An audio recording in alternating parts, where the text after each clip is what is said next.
be announced this week. Okay. Hello. Greetings. Good morning. Is that a vintage Playboy beanie you have on? Yeah, elite vintage apparel. Yeah. Hold on. Let me get a shot of that. Hold on. This is like, you look like Dane Cook. You look like Dane Cook. That's the Dane Cook beanie. Right? Hold on. I can't zoom in on Ross. Yeah. I can zoom in slow on Ross. That is a Dane Cook beanie if I've ever seen a beanie. Yeah. This is a man that... As the kids would say, full unk. Is that what they say? Explain that to me. What does full unk mean? My goddamn son. It means you say stuff like "as the kids say." It's our version of old man. It's they call you Uncle, old uncle. Yeah, if you're old uncle. If you're just an old man, you're just an unk. That's what my sons call me. It's like, what's up, unk? An unk.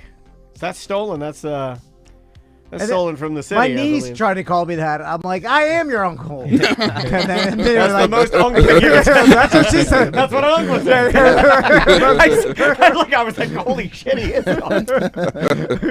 Melissa, I don't know if it's too early to pull stuff. Oh my God, you passed the unk test. You unked it out. You don't look like. Wait, do I? I look the most like it. I look the oldest here by light years, dude. Yeah, by light years. I think I creeped out my nurse that gave me my tetanus shot. I had to get a tetanus shot for this surgery. That's a real unk thing to That's say. a real unk thing to say. I think I creeped her out. Really? I was chirping too much. And I think with the beard, and this is just the warm up, but you guys will get like. Let me throw a theory at you. And I'm a big boy. I can handle it. I feel like you can have the longer hair and you can have the longer beard, but with that, then you have to settle some of your chirping because you can't have all of it. Huh.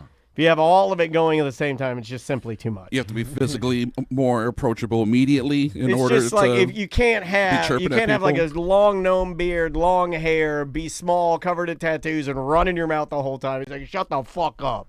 So the chirping's got to go. Yeah, I guess there's a slight difference, only a slight difference between a wizard and like a gnome. And you want to be more wizard-like and less gnome-like. That's why I knew I could trust my friends. I knew I could trust my friends when I asked this question. You want to be a Gandalf. You can't stop. Be a Gandalf in a world of Frodo's.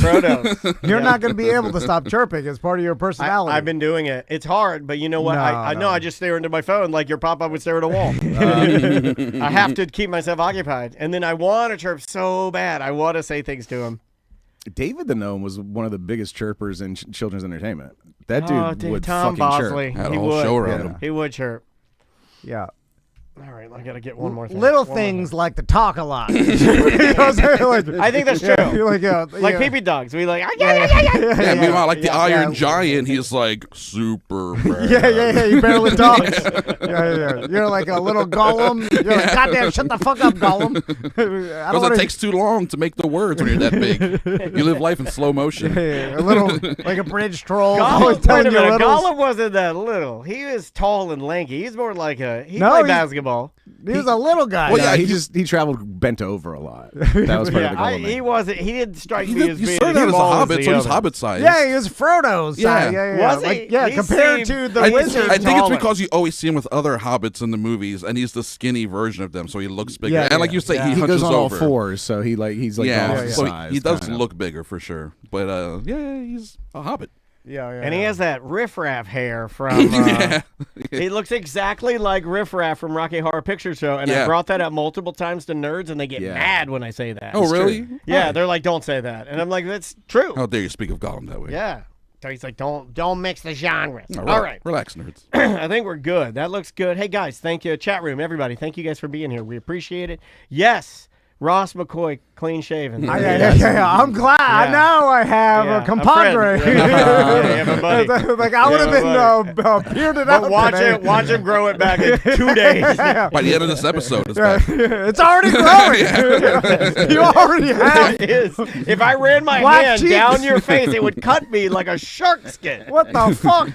Guy's a maximum teeth. He sanded his own porch with his face, just nice and smooth. Oh, you had to bring that up because Porch Fest, no Porch Fest. Oh, you had to bring that up. Oh, my bad. I had to bring that up. Was there no Porch Fest last year, right? The list of things not happening. No, there was a Porch Fest last year. Was there? Yeah. Okay. They're taking a year off to raise some money, and then they're back at it next year. What about Guts Fest? Is Guts Fest this year? Guts Fest is going on. yeah. That's the children's game show. Guts. Guts, yeah. Oh, okay. Remember Guts? Absolutely. Do you remember the revival? You know what ruined Guts for me? What? Sorry, not to step on the Guts revival. Mm-hmm. My best friend Dave Smith's adopted brother Greg, taught me. He's like, "Get up in them guts." He taught me that phrase, and it fucked me up. I was like, "Oh, guts! You're in their gut. You're gonna take your penis and put it in their gut," and it fucked. Yeah, it ruined. It's a gross way to put it. Fucked me up. That's why I'm fucked up. That's really funny. All right. You want to start? Oh, yeah. Get him guts. That's the way you say it. Get him guts. Get him guts. Before we start, my prediction, Porch Fest never comes back. That's not a dickhead thing to say. In your eyes. No, it's not a dickhead thing to say. It's hard to start things. It's like an exercise program once you stop. Well, yeah. That shit is really hard. And we work with the organizers that did Porch Fest for a couple years. And those ladies work their balls They off. worked their ass off, and it was all for charity. So there's, they didn't get anything out of it personally. They're working for charity. And it was a super hard thing to organize, and events are hard. Then it was moving on all the time. A ton of different bands, hard as hell. You take a year off something hard, never come back. You know what I'm saying? Yeah, right. It's hard to bring it back around. Yeah. I would say the odds are against you, but they're already planning to come back, so they already have signage and everything. Like maybe if they're working on it, actually working on it, actually taking a break. Yeah, it shows you how good they are, and we should appreciate their work. In order to do it, I mean, two things can be right. I mean, he's right that it's very difficult to come back from stuff. I think the only way you can do it is how they're doing it. They've already called their shot about bringing it back, so almost now they have to, and that's the only way to do it. Let's be publicly shamed. Because if you just get rid of it and don't bring it back, and make no plans, guess what? 100% Tom is correct, because I've done that. That's basically you could call that the Dan story, because it's easy to do that. Yeah. All right, would you like to begin? We're good Sure. now. We're all dialed in. I want to move Ross up though. All right, there. That looks good. You guys both you're matched out like you're superstars or something. Like the black and white looks great. Oh yeah. All right, here we Racing go. team. 3, 2. Welcome to A Corporate Time with Tom and Dan. I'm Tom. I am Dan. We're live on Twitch and YouTube. Come hang out with us. We'd love to have you. Plenty of people in the chat room. Plenty of people from all across, mostly North America, but all across the world, like DeBerry Joe and Shred Bear and Riki. Just look for @Tom and Dan Live. @Tom and Dan Live on all social media, on YouTube, and also on Twitch. The Orlando Science Center Beer Fest is this weekend. You can get your tickets at osc.org. Yes. It's Science on Tap. It's a really awesome beer fest they do every year. All the proceeds go to benefit the Science Center. Indeed. So you want to check out a really well-organized, super high-end beer fest. It's right there at Lock Haven Park, which is right next to the Science Center. It's a pretty beer fest, and that's kind of hard to explain, but they always have, it's organized well. Yeah. And when things are organized well, it's organized and this is in the news again because they just did a huge update for this particular game. It's organized like Animal Crossing. It's like a beautiful Animal Crossing island. Like, here are all the stops. Here's where you go. This is where you get your... Yeah, it's really, really nice. And if you've never been, they have installations, things that are going on, things that you can participate in, science demonstrations. It's super fun. Food truck music.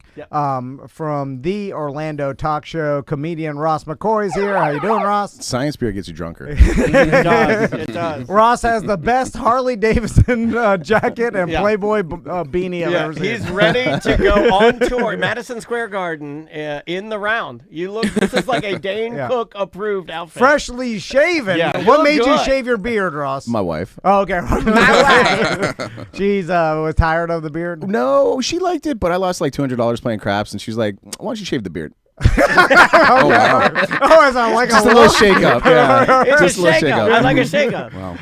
I've been calling it my lucky beard, and she's like, I think that's over. Why don't you get rid of it? You need a reset now and again. Yeah. From the Cinema Crespediso podcast and Who's the Baddie, Chris Crespo here. How's it going, Here guys? we go. Wait, I thought I had his... Oh, yeah, I do. Here. No, I don't. I thought I had his intro. Oh, no, I don't. I got it. I'm not sure.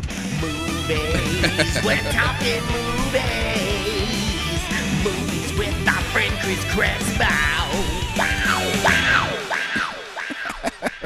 crazy you got Kirk Hammett for that song. Yeah. That was the direct result of people saying they didn't want AI. That's what you get. You don't want AI. That's what I'm I forced love to it. do. Still missing the toilet sound at the end, but I love it. Yeah, I lost the toilet sound. No. Yeah, I was moving some Ah. items. And one of the greatest casualties of 2025 was the loss of my extreme diarrhea toilet sound.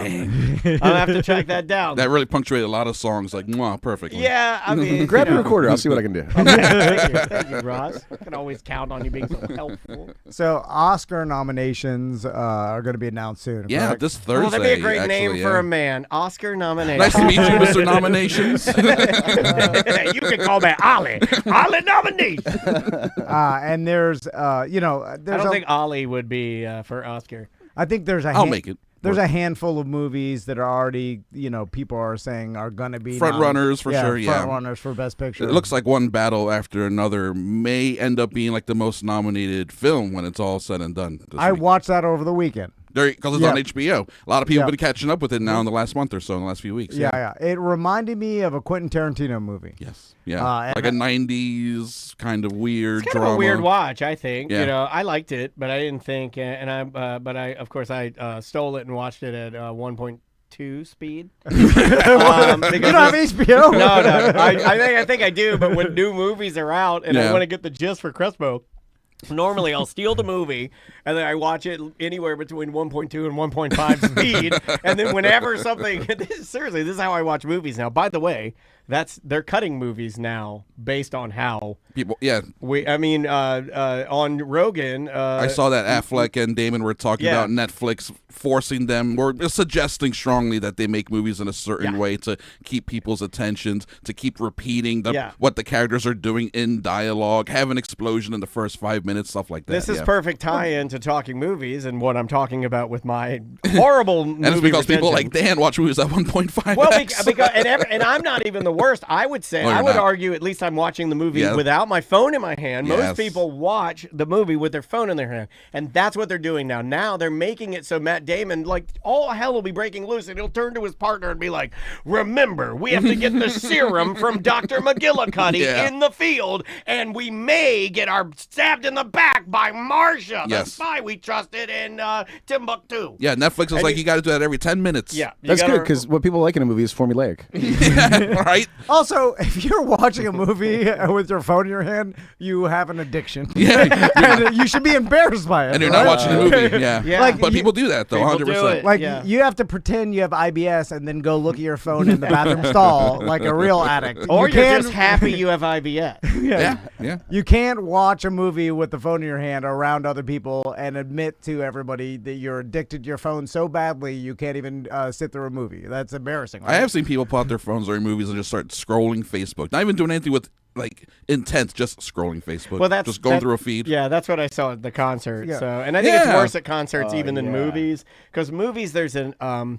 I love movies with low dialogue now more than ever, just because I feel like it shames people into quieting down. Yeah. Because people are, and I don't even really fault people now. I feel like we're so into the internet, then it's a very simple equation in my mind now. Even when, like, the lack of respect that people have for each other, it's like if you spend all of your time in this made up land where there are no real rules about how you can respect each other, then that's gonna carry over to every aspect of your life. Sure. Right? Can we just all agree that that there is an addiction to our phones, and we have to acknowledge it? Sure. Right? Like, That's the first step in addiction, right? and then So you're not wrong there. Yeah. I acknowledge.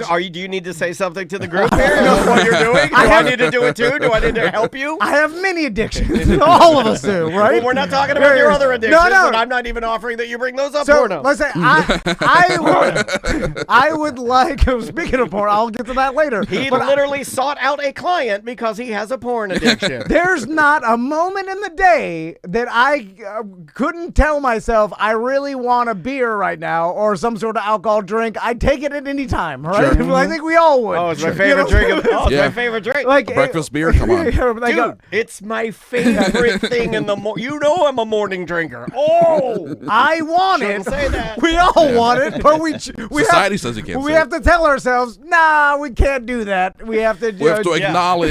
Yeah. We have to do the right thing, which is not. But we drink the don't do beer. that to the phone. Is that your question? Yes, well, we don't do it with the phone. We're just like, we don't.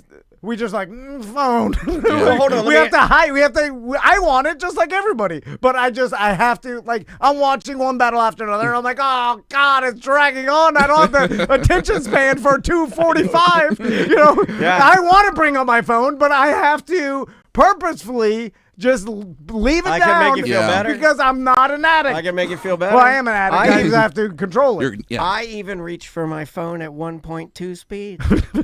Even then, that should make you feel a little better. You have even at that speed, like this is still boring. Even at that speed, I was like, I can't handle this. I need another input. Nobody at my Chris Stapleton concert in Fort Lauderdale, no one could handle it. We're all poisoned. Yeah, I know. Everyone's listening to the music and I don't scrolling even on think TikTok. we're addicted. I don't even think we're addicted. I think if we get off of it long enough, it's like anything else. You'd be like, oh, wow, what the hell? Yeah. What the hell? Yeah. We all want that dopamine release, and we just have to step away.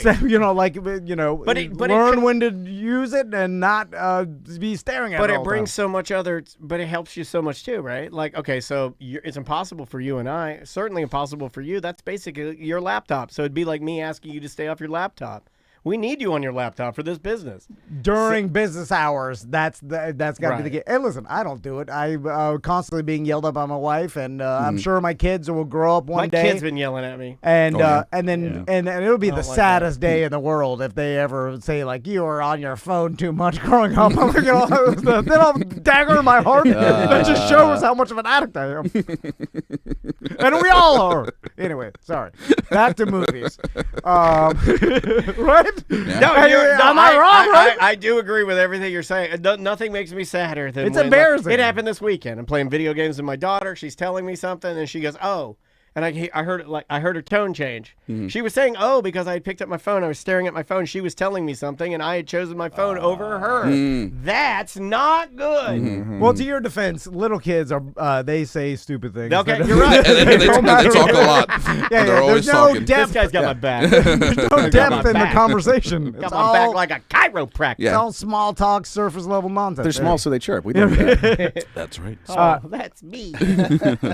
So let's get into some movies. Let's talk about Avatar: Fire and Ash. Yeah, I saw that since the last time I saw you guys. That fire came woman out. is hot. Wolverine is a hottie. She got people online freaking out about her sexiness, the way she moves around. Are they and stuff in the doing movie. fire Avatar woman fan fiction porno? I'm yet? sure someone's already. With AI now, it's probably like there's probably thousands of tomes already, all very poorly written. Serious Avatar fire woman porno question.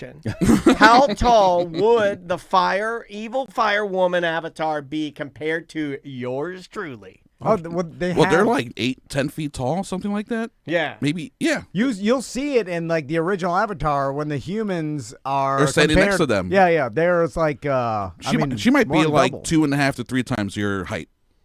Literally. You guys might have to leave. That's the a tree room. to climb. Hold on a second.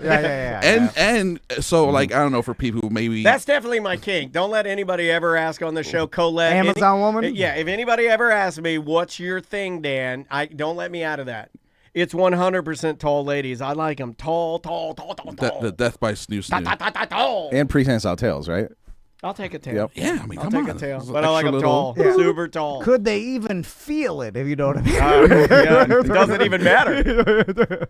Yeah, would it even be anything to them? I'd like to live on them like an organism, like one of those little, like those parasites that live on dogs that just clean their fur. Yeah, just let me do that. Like a dog barnacle. I'll just rest around your bikini line.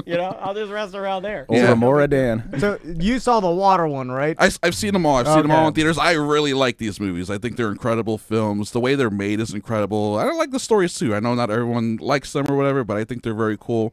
And this one, the third one, is definitely the horniest of all three of them. The Stephen Lang character from the first, he dies in the first one, comes back in the second, resurrected as like a Na'vi. As one of the big blue guys, and in the third one, he gets into a relationship with the evil fire Na'vi. First, they do like an ayahuasca and ceremony. And this should have played in, but he doesn't want to break up with her because she puts it down. That's the thing about evil, crazy girls. Yes, and guys, I'm sure. I don't have any experience there. I'm sure if I were pansexual or whatever, I would gladly sleep with some evil man, and he would be my best sex partner because there's more passion there. What are they doing though?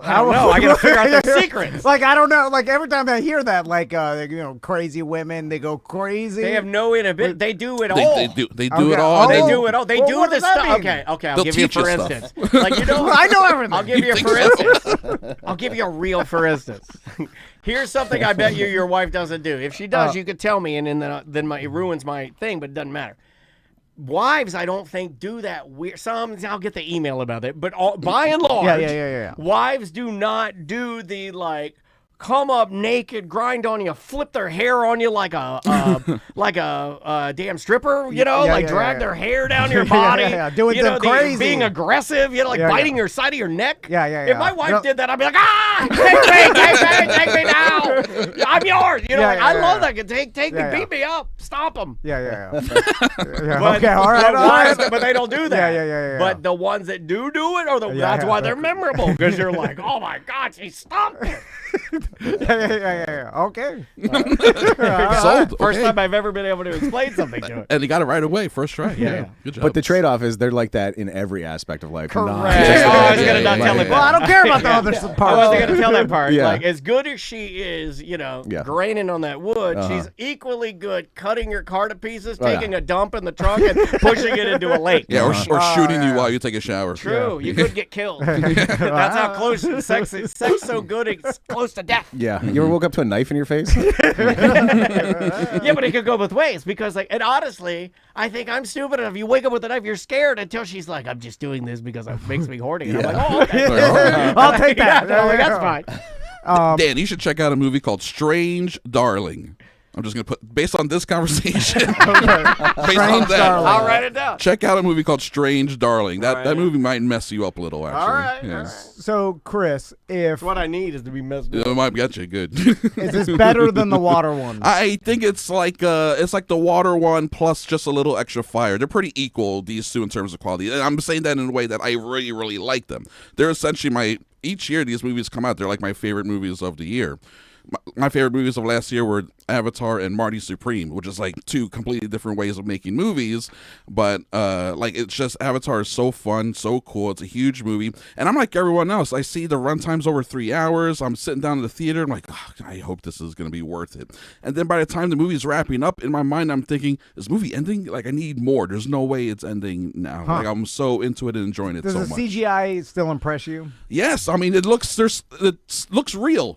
It looks real. Like, it doesn't look like CGI. It looks like these are rocks and this is water and these are guns. All this stuff looks so incredible. I saw it on an IMAX screen. It looked so real. I'm sure maybe 5-10 years from now, it might look a little more computery. Yeah. Maybe people with more experience in like digital compositing and rendering, maybe they can see more like evidence of CGI in watching But man, we're close. Well, I mean, I think we're right there making like real photoreal humans and all that stuff. I mean, it's crazy. In 5 years, in 10 years, will we not be able to tell between computer generated and some reality? people can't tell now, so I mean, it just depends Well, on. even cheap AI fools people, and this is something that costs I like had something $300 get me million the other day. and took 5 years to make. Yeah, I've never been gotten before, And you got by some AI. I got, and it was little videos of, because they weren't going with something over the top, and if you can hide something that's relatively mundane,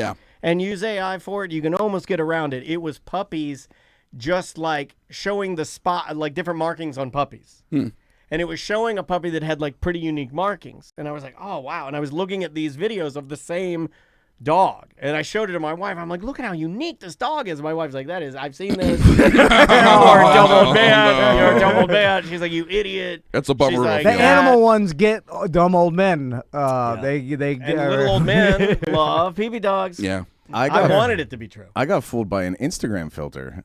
Like there was I came to Dan and I was like, you got to check out this this creator I like. Her name's Leela T, and she's like a grandma, but what she does is she'll sing like a song to the tune of another song about going to the casino, right? Okay, all right. And so I really like, and then she's always traveling with her granddaughter, but you never see the two of them together. And then I'm reading comments on one of these videos, and I'm like, oh my God, that's a filter. The granddaughter just puts on a filter, pretends to be her own grandma, and makes up like a casino song. And I thought it was a real person. It's better in our way, right? Mm-hmm. It's better on our side where it's like, because I sympathize. You used to ask, and then why do people go like, but it's still pretty good? Remember, you'd get mad. Yeah, if it's fake and video, I think I'm one of those guys now because Andrea was like, those puppies are fake, and I was like, yeah, they're pretty cute, right? Right? I think I'm morphing into what I think I became it. Yeah. That's happening. I am what I That's the end of the world, by the way. There it is. So you mentioned it, Marty Supreme. Yeah, Marty Supreme. I saw that so as well. what is this? Marty Supreme is based on a real person, though I don't know how real the story is. This guy, Marty Mauser, in the 50s is a Jewish American who wanted to be, or was a professional ping pong player. And this is at a time in the world where ping pong, not in America, but in the rest of the world, is becoming a huge sport. And it's like filling stadiums and stuff. So the movie is about him trying to become the #1 in the world, making money doing that, and becoming a huge success. That's his dream. Along the way, he becomes the first guy to put sour cream on a taco. Yeah, he figures out nachos. He meets Nacho. The guy makes nachos. And he's like, put some sour cream on that baby. On my phone, I have an unfinished meme I'm creating using Photoshop Lite of a Supreme taco with a tiny Martin Scorsese face coming out of it, and I was going to put it up as Marty Supreme and see if I could get some legwork. That would have been good. Get a little traction. So, that would have been good. But yeah, it's basically about a young hustler, but he's also terrible at life. He's constantly lying to people. He knocks up one girl and denies that's his baby for most of the movie. Did you watch Forrest Gump by accident? they could cross over. People have been joking about it. Yeah, well, it'd be funny if the very last scene in the movie was like Forrest Gump walking into the scene and being like, "I know, little ping pong," and then they have a oh my god, they should call the movie AIDS Supreme. So Marty Supreme is one of the movies that I saw was they're predicting to be nominated for Best Picture. It's going to be nominated for Best Picture, probably Best Director. I don't want it to win. I don't want any of it to win because of him. Because of Chalamet. I don't like Chalamet. Well, he's very good at it. He may win an Oscar for his performance. I think there's something to be said about Chelsea Handler and other people talking about how he just thinks his stuff doesn't stink. Yeah, I don't like his attitude. What's Chelsea Handler saying? I'm not rooting for him. I'm not. But he'll probably win because he's a good actor. He may. He's a really good actor. It's either going to be him or DiCaprio or maybe Michael B. Jordan, but probably not. It's probably going to be Chalamet. For Sinners? Yeah, for Sinners. Right. Yeah. People really like Sinners. I mean, it's a great movie. You know, he's how old? Chalamet? Like 26? 27, 26, 27. Yeah. Wow. So. A lot of talented cat. Yeah. So I kind of look at it like sports too, because like in entertainment, you're supposed to be humble, right? But what if you are just ridiculously good and you know you're good? And you say, people got mad when he said, "I want to be one of the greats." Yeah. Which is like, well, why be mad about someone's ambition? I don't think that's about their wrong. ambition? In sports, we celebrate that. Yeah. We're like, this person is calling their shot. We like when someone calls your shot, except for in entertainment, you're supposed to be humble. Yeah. So, but then again, but then it's a reverse with performance-enhancing drugs. In sports, no, they can't have performance-enhancing drugs. But actors, let them get juiced up for Thor and Captain America. I think they need to flip that stuff around. Let the athletes use the drugs. Let the actors be crazy braggadocious. I think it'll be a better world that way. I mean, he backs it up, though. That's the thing. I'm not rooting for him just because I don't know. There's a vibe that he gives to me that I put him closer to a John Krasinski that I hate for no apparent reason. No reason. I hate that man. Krasinski's obviously not even can't even hold a candle to Chalamet. Not even as far as acting, because like Krasinski, I guess there's a big difference between Jim and then the like Navy SEALs guys he plays. Yeah, but that's about all he's got. Yeah, not much. Yeah, he's got Jim and Navy SEAls. He's a TV actor who's also a pretty good director, pretty good filmmaker. So But yeah, Chalamet is only acting, and he's really crushing it. He goes from Wonka to Dune, like he's run it's all over the place. He's got a spectrum of acting. You got to give it to him, and he'll do SNL and do a good job doing comedy and stuff. And you're like, this kid's pretty good, So I don't really care that he's like calling a shot and saying I want to be one of the greats, because he probably will be. And see, I mean, the I sports wish Gene Wilder would have been in David Lynch's Dune. That would have been good. Oh man. The analogy to sports is very good because he is approaching it like a sports, like an athlete's mentality in terms of wanting to be better and wanting to challenge himself, but also let people know what his intent is. I mean, he is also a sports guy. He grew up in New York. He's a Knicks fan. He's a basketball guy. So it's not surprising he brings that into the whole New Yorkness. No, the Knicks. Yeah. Because they got oh my God, Jalen Brunson, and he's so effing good. I don't know. There's something about it rubs me the wrong way, but funny. I cannot deny that he is a really, really fair. Good and most likely he'll be nominated. Also, Odessa Azione, who's also in this movie, she may be nominated for supporting actor. But also, what's her name from One Bad Afternoon? Teyana Taylor is probably going to win that. It's going to be her or Odessa Azione for Marty Supreme. But those are like your acting best picture, like I think main contenders this year. But you never know; other things can slip in there and surprise people. I need to see how Charlemagne handles the ping pong actual, the sport of it, and him playing because I'm sure he practiced and studied. Oh, he's been playing for like 5 years. He took secret lessons for 5 years, I think, in preparation. He for had this. ping pong tables within him on like the Dune set and on the Wonka set, so he could practice between takes and stuff. Why no more leaning into like kind of picking it apart for the apparent like comparison to a Forrest Gump? Doesn't seem like I'm reading much about that, even though it does seem like it's very similar sort of tale. But I don't see anybody really picking it apart for that. Well, I think it's more because the ping pong aspect, while central to his dream, not central to the movie. Right. It's about his hustle, his need for money. I mean, it's the same guy that did Uncut Gems and Good Time, so it's a very... I enjoyed Uncut Gems. I rewatched that. We I think it's coming out. We have an episode of Who's the Baddie coming out on Uncut Gems. So I rewatched that recently, and I think that movie holds up great. I really like the way these guys make movies, the Safdie brothers.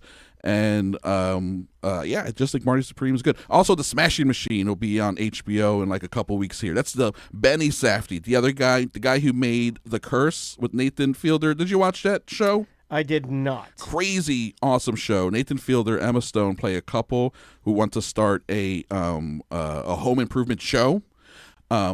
So it's like a behind the scenes, sort of like a mockumentary about them trying to develop this show, but also like crazy supernatural things are seemingly happening around the house. And then because Nathan Fielder's character gets cursed by some girl in the very opening episode, and then things just start going wrong. It's a wild, weird Nathan Fielder show, but with a little bit of this Benny Safdie touch to it. It's very, very good. I recommend that. Cool. Highly, called The Curse. And then he went on did The Smashing Machine with Dwayne Johnson, which I liked a lot. It completely flopped at the box office, but I think it's really good. It'll be on HBO in a couple weeks. What's that? Yeah, I've been thinking about that.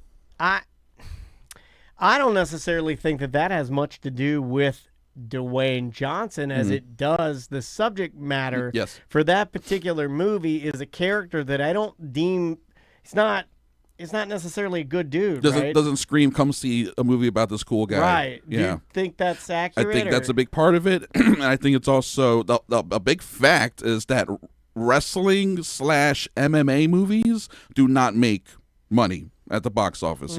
You think they would, but like the biggest opening weekend for an MMA movie is Kevin James's Here Comes the Boom, which made like 11 million opening weekend. So this one makes about 6 million. I mean, it's very low for a Dwayne Johnson opening weekend. That's what people were expecting of the Dwayne Johnson movie, but I think you're right. It's a wrestling fighting movie about a guy that people either don't know or doesn't come across as likable. So then they're going to wait for it to come out on streaming because no one's going to want to go to a theater, spend $20-25 for 2 tickets or whatever. And we know he did a good job in that movie because Tom thought it was a documentary. Yeah. You can watch the actual documentary. Watch them side by side. Put them on opposing TV screens. The Rock, though, I will say any of the scenes I've seen, God, this is just because I think it's because of how I'm wired. Look, I can't even not do it right now. Any of the scenes where The Rock has a wig on, I laugh. Yeah. Because The Rock in a wig is just, to me, will forever be The Rock in a wig. Yeah. I'm like, I got a wig on. He's a little too famous to it not be distracting. You know what? It looks like, and because of his name, maybe it's all subliminal. It's like his name is The Rock. He's very chiseled. He's very lean. When you put a rock on it, you might as well take an actual rock or like what is it, like Mount Rushmore? And put a wig. It looks like somebody put a wig on Mount Rushmore. But then it looks crazy. I'll say even more distracting. Sometimes the makeup looks incredible. It doesn't look like him, but sometimes it looks like Dwayne Johnson in makeup. At the end, the character shaves his head, so he has all the makeup on. Oh, he became The Rock. But the eyebrows, he also, I think, shaves his eyebrows, so his brow is really weird. It's like a jump scare when you see him for the first time without hair in the movie. It's like, what is this? It's crazy. It's so funny. All right, next movie you saw. Have I ever told you guys this story before? When I was in kindergarten, and I think my dad was still drinking at this point. He's been sober like 40 years now, but I think he was drinking at this point at work. He had a beard. And at work, they told him, you can't have a beard anymore. You got to shave your beard. You got to shave your mustache. You got to shave all your facial hair. And, it runs in the family. He shaved his beard, his mustache, and his eyebrows. And he was like, how do you like this, guys? How do you like this? So he did the passive aggressive. His whole face. And then that doesn't sound like the Mr. McCoy. Then he came to pick me up from kindergarten, and I was like, stranger. I reported him to my teacher because I didn't recognize him. You know what's funny is eyebrows don't mean anything. Like they're meaningless until they're gone. Oh, you're like, oh my god. Yeah. Like what happened to your face? What frames your face? Yes. Yeah. So next movie you saw, Greenland Migration. I just saw this a couple weeks ago. Greenland, beautiful Greenland. All the resources. Perfect timing for a release for this movie, I'll tell you. Soon to be America Land. America Land Red, Migration. white, and blue land. What we're gonna call it. Bart Merrick just went on vacation to Greenland, and then all this news started happening. He was like, I have no idea why we want Greenland. There's nothing there. What are their defenses? I went on record as saying one sled dog. He said that. Yeah, that's an actual quote. They said, what are Greenland's defenses? He goes, one sled dog. I'm like, oh, wow. Oh, is he joking? He's been studying the reports. What's happening? That's What's pretty happening? funny. That is pretty funny. Yeah. I don't know, but I want Greenland. Why not? Do I get some of it? There? Nothing there. Anyway, what is this? It's the sequel. Ready for this? To Greenland. The Gerard Butler disaster movie from like 2000, 2001. It kind of got lost in the COVID shuffle. Crash. When, oh no! Plane. Plane. I knew it was like that's a good ass. Plane is good. Dude, have you Plane seen is surprisingly good. Have you seen Plane? No. That was on a 1.2, and I went, you know what? This is good. I'm putting this on a 1. I'm gonna slow this one down a bit. It's literally what it is. What you see is what you get. Yeah, right? yeah. Gerard Butler's an airline pilot in that one. The plane crashes on a remote island in Southeast Asia, and it's accidentally an island where some like rebel gang is set up with a drug operation. Yeah, it's perfect. So they see the hostages and they go to kidnap them to hold them for ransom. And Gerard Butler and a guy it's a movie on top of a movie, because then there's a guy on the plane who's a prisoner transport. Him and Gerard Butler work together to like save all the hostages and defeat the gang. It's such a simple, stupid 80s premise that it works perfectly. It's an 80s movie. That's why I love it. Yeah. I watched it and I go, oh my God, where is my dad? Yes, it should be if starring Chuck my dad were Norris. alive right now, Delta Force, Chuck Norris, Charles Bronson. Yep. It's Bruce Willis. It's that style, and it's awesome. Sounds like you threw Con Air and Die Hard in a blender. Yes, exactly. And they did it without throwing in like too much. They don't overdo it. Yeah, they didn't overdo it. Exactly, that's correct. I think you actually told me about this movie, and then I saw it on, and I was like, oh. And the thing is, it's called Plane. You're like, there's no way a movie called Plane is going to be good, but it's good. It could have been called Crash too. That's also would have been just a perfectly acceptable. Sorry, title. I didn't mean to cut you off. No, it's perfect. Greenland. I love Gerard Butler. It's funny you say 80s movies. He's like the modern. It's him and Jason Statham. They're like the modern Norris, Bronson, Stallone, Schwarzenegger. These guys making these 80s movies. It's now these dudes. So I will go see pretty much any Gerard Butler movie. There's a Jason Statham movie coming out in a couple weeks. I have no idea what it's about. It's called Shelter. Great, that's descriptive. I'm going to see it. I'm going to go see the other one that he has come out later this summer, because that's what these guys do. I'm down for these dumb action movies. And Greenland, especially this one, Migration, it's more about not strictly action. It's like a road disaster movie. They're trying to get from one location to the other while comets are falling from space and hitting Earth and destroying everything. It's like a stupid sci-fi premise, but it's all about Gerard Butler with the Scottish accent bringing his American family through. The comets are falling! The comets are falling! We have to get out of Pittsburgh or whatever he does. Okay. And that's hard because there's a lot of bridges. Tons of bridges. He was screwed there. It was fun. I enjoyed it. It's for like Gerard Butler fans. If it's going to make enough money, I don't think they can make a third one. It'll be ridiculous, but it's fun. I enjoyed it. It was good.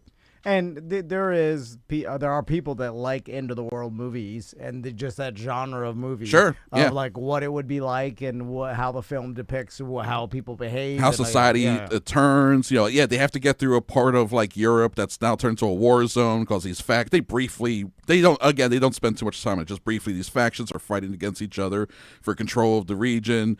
So like you just have to travel through this war zone. You don't have to know all the details. It's all right, let's get the family through. It's fine. And also he's coughing up blood the whole time, so you know where that's going. It's good time. I love a good coughing up blood. He's hiding it, puts a napkin away. You know what? I will say that I'm a little too sensitive for coughing up blood die at the end. I'm looking at you, Red Dead Redemption 2. Oh yeah, man. You know what I mean? Like I'm more of a coughing up blood, and then I know he's gonna die. You don't need to show me. You know what I mean? Yeah. Let him get a win, and then put the end at the end. Let him get a win, the end, and then go your way. Red Dead Redemption 2 is like we're gonna swell the music. It's gonna be a sunset. You're gonna be sad about this character. You know why I have a hard problem with that? Because if I already know he's gonna die, then why am I finishing this goddamn game?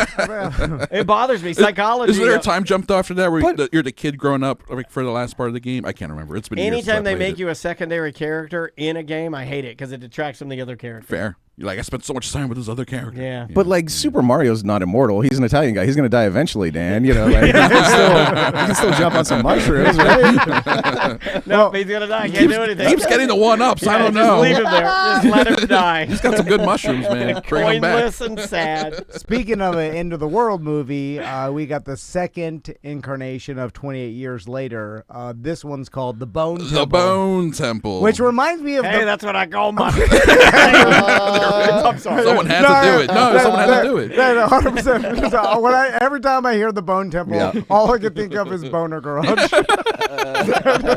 I think of that lady. She passed away, by the way. Yeah, rest in peace, Boner Garage. Boner Garage died. But I imagine a white trash lady with the Bone Temple tattooed on her stomach. Well, she would be a Jewish woman or maybe Middle Eastern. The whitos say Boner Garage. Everybody else is Bone Temple. The Bone Temple. Yeah, they're a little more respectful to their culture's religion. Maybe Tibetan, perhaps. So this is just the. It's not even a sequel per se. It's a direct sequel to 28 Years Later that came out last year. Would you say Tom couldn't have been more wrong? I thought it was Becky, bro.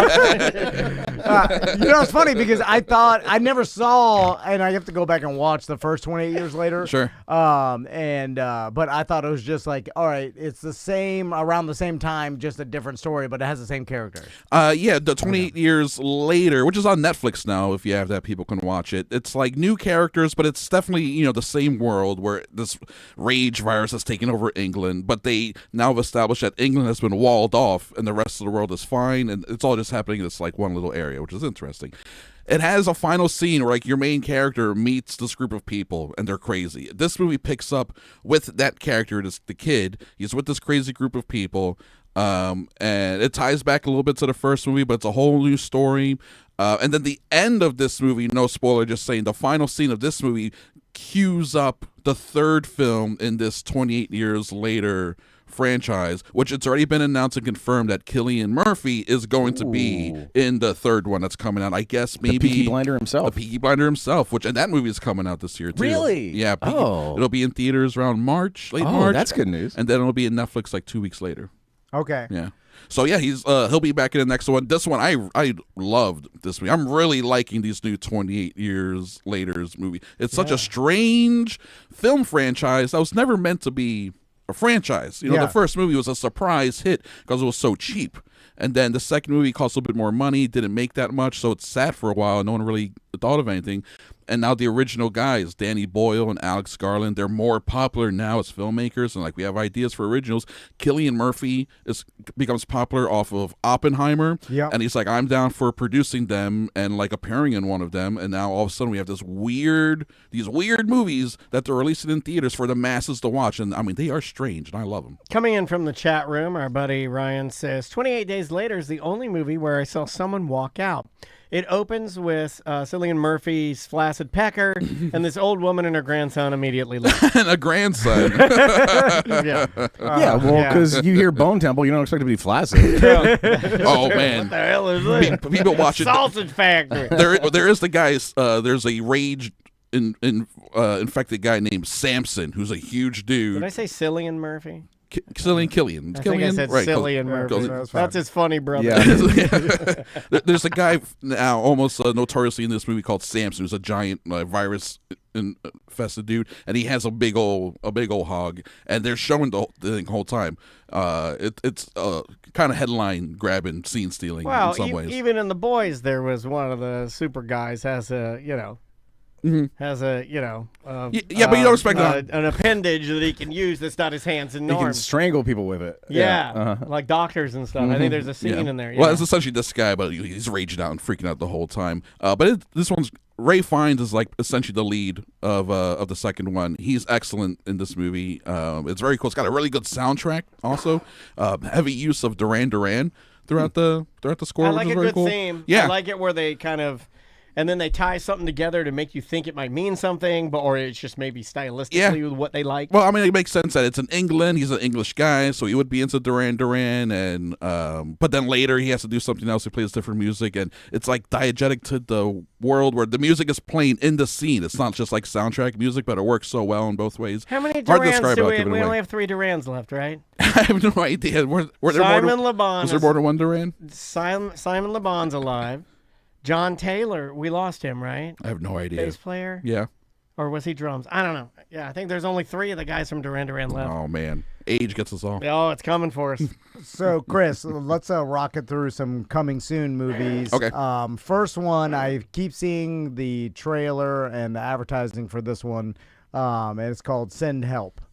Oh, yeah. They're marketing this one pretty hard, I told Tom this morning, I saw the trailer, and I've been trying to avoid trailers. When I saw the trailer, I was like, oh, this looks awesome. Yeah, it looks pretty rad. Yeah. Now, there's one element of this movie that I've never gotten on board with. Well, you've had a problem with this before. Yeah, and this is going to make me sound very sexist. Here we go. No, you can stop right there. And this is going to make me sound very sexist.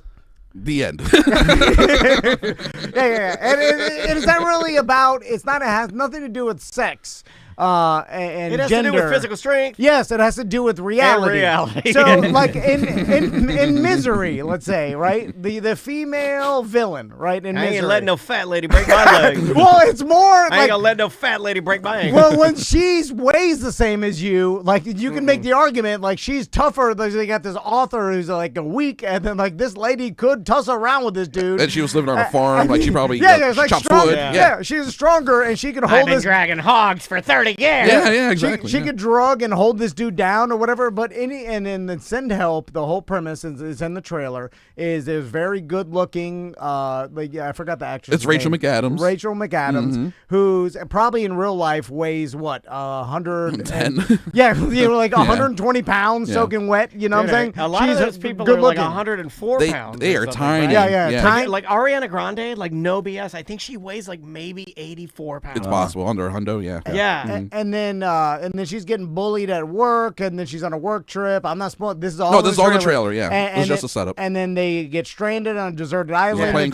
Plane crash, and then now she exacts her revenge because she's so angry about how she's been treated, and now all these dudes that were bullying her, these like corporate dudes. Well, it's only one guy, right? It's Dylan O'Brien. He's the boss, and it's just the 2 of them. And I think they're the only 2 left. They're the only 2 left. Okay. And he's like, I'm the boss, and she's like, we're not in the office anymore, and I know how to do survival stuff. So it's like I'm in charge now. And then it looks like it's a survival. They fight each other. A crazy kind of movie. What I kind of thought it was is like it's like horny, like sort of like horny misogynist predator versus no, it's like girl predator nerd versus horny misogynist dum-dum that I'm gonna go get you. And then there's a scene where she's super angry and then he's scared, and I'm just like, I can't. That's not reality. Well, maybe unless they could have suddenly established that he's a wimp.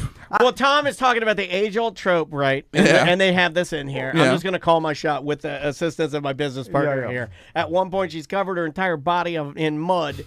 And she Predator style, she comes flying out of the mud, and a series of traps, like, encapsulate him, holding him above her. And she looks like the part. She's got a bandana on.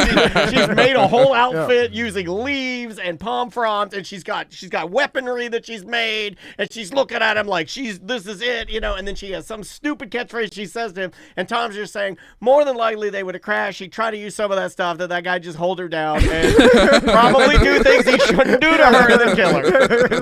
And then put her body in the ocean, and then claim to be the only survivor. Right. There's a trope that anger or super anger makes you superhuman, and then you should be afraid. I was like, no matter how angry my wife gets, I will always be able to hold her down while you hit yourself.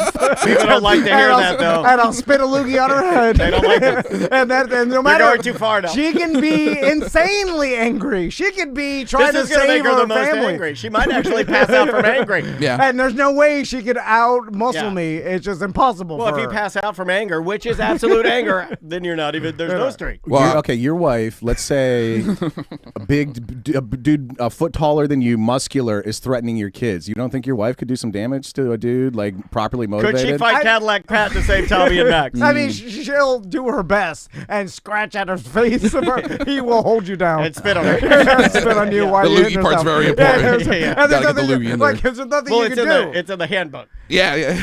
Because we all got the handbook. It's like the whole thing is like, oh, this mother lifted a car to save her kid. I mean, that didn't happen. Well, it does happen. Your It does muscles happen. have a top limit of strength, and adrenaline helps, but there's a wall there.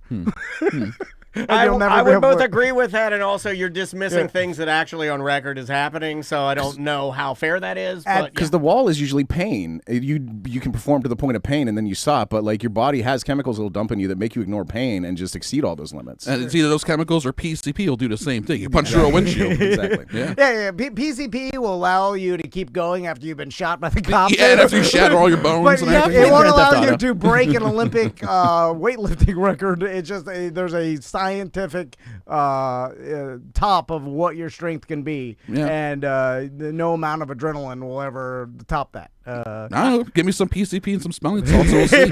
I'll blow up my beehole trying to prove you wrong. your beehole will go first. Your tendons will snap. You know what I'm saying? Like, I don't even know if you could break your own tendons, but they they all stretch and snap like brittle rubber bands. They snap before. Those old rubber bands in your junk drawer from 5 years ago, they just snap like dust. The road that you got Chris to go down now, I'm pretty proud of you. I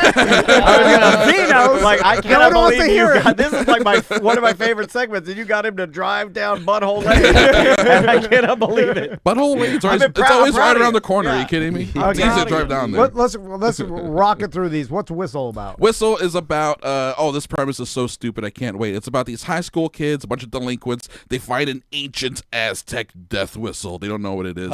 If you blow the whistle, apparently then like it summons your own death or something. The guy who directed is this dude. Monkey Paw. Yeah, it's like scary Monkey Paw. I love that we are all out of ideas. Oh, yeah. And we're like, just recycled them, man. It's not a paw, it's a whistle. And you blow it. You blow it, and its Final Destination means a monkey paw. But the guy who directed it is this dude who does the show Gangs of London, which season 3 just started on AMC. It's a British show that's like super hyper violent and crazy. So I'm looking forward to seeing what he does with this premise. I'm more interested in the filmmaker than the movie itself. But Gotcha. it is a very silly premise that I'm intrigued by. All right, so we're out of time, and if you want to hear a bunch of other movies, Chris Crespo has his own podcast. He's been doing it. How long have you been doing? 10, 11 years now? 11 years. Yeah, thank That's you. awesome. I appreciate it. And he does a damn fine job of telling it like it is. And how many movies, if you had to guess, or do you have an idea of how many you've covered on your show? Covered, I would say, 500, 600, 700 movies, 800 new movies. Right. Not even like just talking about old ones or whatever. Yeah. So if you're a movie person, why aren't you subscribed to this? Appreciate it. Thank you. Patreon.com/Crespediso. If you watch them at 1.2, you could squeeze a couple more in. Hell yeah. I have no problem with that. Listen to them as fast as you want. And of course, your sister podcast, Who's the Baddie? Yes. You can find out all episodes. Me and Daniel have been on a few. Multiple times. Jim Colbert is he was just on the Trading Places. Yep. We have episodes come out on The Departed and Predator in the next few weeks. So there you go. Awesome. And the Orlando Talk Show with Ross McCoy. Ross, you're going to be performing anywhere? No, recently? but boy, that new Orlando Talk Show, we really get into the Orlando Tater Tot rankings. There's a huge shake-up in Tater Tot rankings. Well, there's a lot of new restaurants, and some restaurants are gone. Yeah, so, but this is, you won't even believe it. Okay, there you go. All right. Breaking news. We will be right back. Awesome. Great job, y'all.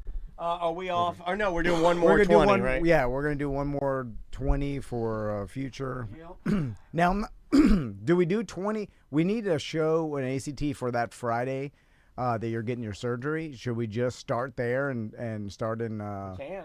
Or do we do a 20 open ended and then put it together later? It's probably easier just to organize it now and just go through. I mean, if we do it a 20, that way we can slide it wherever we need it.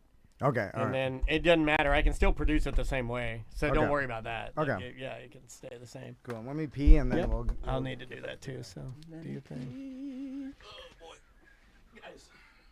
Thanks for being here, buddy. I appreciate it so much. Family's good. Everybody good. Everyone's doing well. Thank you. Yep. Hang Good. in there. Good to see you guys.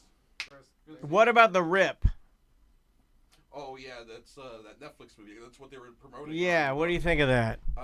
That's another one where I like the director, Joe Carnahan, makes like cool movies like Narc and Smoking Aces and stuff like So that. maybe give it a shot. Cause I saw it, I was like, man, that looks kind of I'm good. gonna give it a shot. Even Yeah. though it's a direct to Netflix, which makes it just a TV movie of the week. Yeah, I can 1.2 it. That's a 1.2. Yeah, I love 1.2ing. I appreciate it, man. Yep. Good to see Appreciate guys. you too, man. Be good.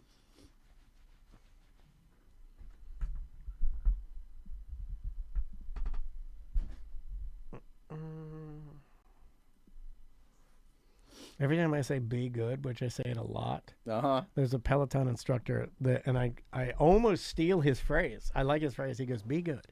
And if you can't be good, be careful. Always like, don't do anything I wouldn't do. Yeah. That's a good one. My dad used to say that. Yeah, that's my dad. All right, let me put this back on.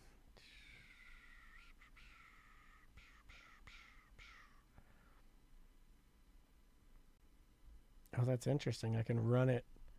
Let me have Tracy do that one time. I can run it like as a full camera on the bottom so I get your arm going all the way across. Okay. It's kind of interesting. There we go. Robert says your face must be cold.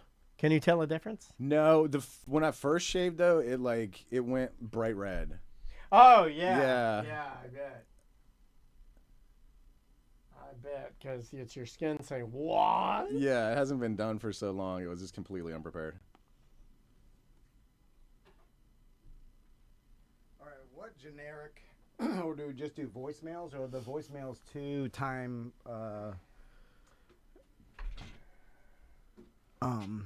The Monday segment I have it as 29 minutes.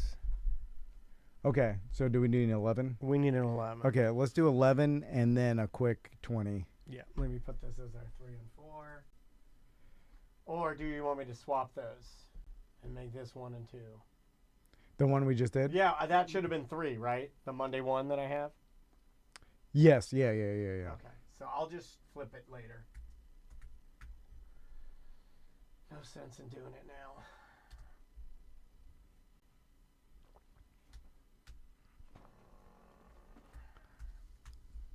Okay, yeah, let me pee real quick then. Robert says, I will never shave fully clean anymore. I look like a giant man baby when I do. Yeah, me too. See, I thought that was gonna happen too, but I liked the way I looked afterwards. I was like, oh, there's my face. Yeah, you look fine.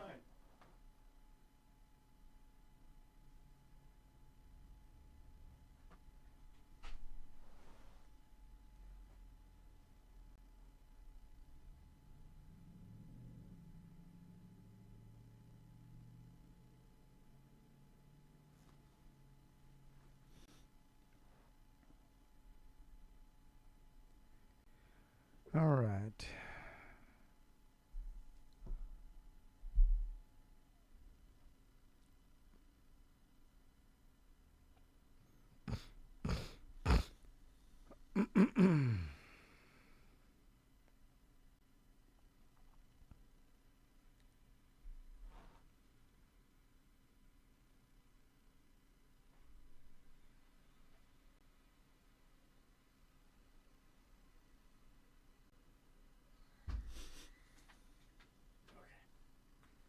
What do you want to do here? Like voicemails?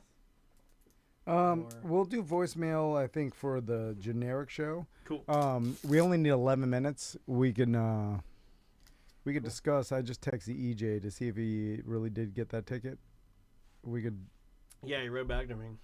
I just haven't seen it until now. Ticket to what? The national championship game tonight shit. in Miami. He was bitching because he requested for one and didn't get one at first. But then he may have got one because he went another route, and they gave him one because he was the only person requesting one single ticket. I was just going to make fun of him. That is like, everybody else has. Hey, we got a fucking loser over here that's requesting one ticket. I bet you I'd make his fucking day if we gave him a fucking ticket. This guy's got fucking nothing going on, right? Sir, we just want to confirm you have no friends, no family, no acquaintances. Hey, you sure you want to do this? You ain't got nobody to go to Olive Garden with? Only former national championship that had to only want one ticket. That's so mean. All right. Here we go. And you want to bring us back? When he texted you back, did he get one? He said waiting list. He's in Miami. He said, since I'm not a gambling addict, how do I kill 4 hours? So he's in Miami now. He's in Miami or in Fort Lauderdale. Is it Fort Lauderdale, right? Go to the yeah. He's at where I was at. Go to the beach, Enos. Hold on. Can I have him call in? Yeah. Tell him to call in because we'll talk to him because we'll just do 11 minutes on the national. It's it's tonight anyway, so perfect. And then I had a question about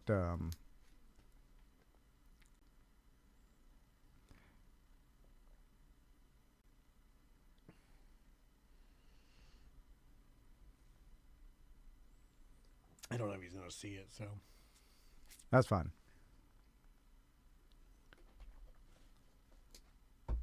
All right, ready? We can still talk about it if you want to, or. Yeah. Okay, I will bring us back. Here we go. And 3, 2. Welcome back to A Corporate Time. So it's a national championship game tonight, and I know Ross. Scrabble? You don't follow college football, but I didn't used to but I've kind of gotten into it now just because I like football, and we always have sports on in the house for some reason. It's just like I like the energy of having it on. So even like baseball, EPL games, Brazilian soccer games, Italian Serie A, like if it's live, I'll just put it on because I like the energy.